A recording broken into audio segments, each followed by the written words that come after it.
am making my chicken Alfredo noodles soup.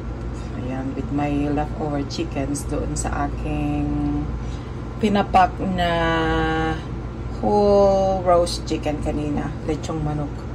May sobra pa ako. So, nilagyan ko na lang ng Alfredo sauce na nasa can. Ayun, Alfredo sauce. Oh, shit.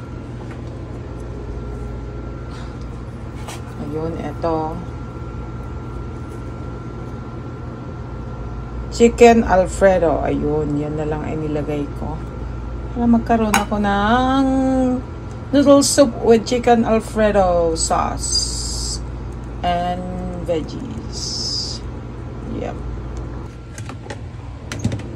Okay, so in-steam ko na rin yung aking garlic bread.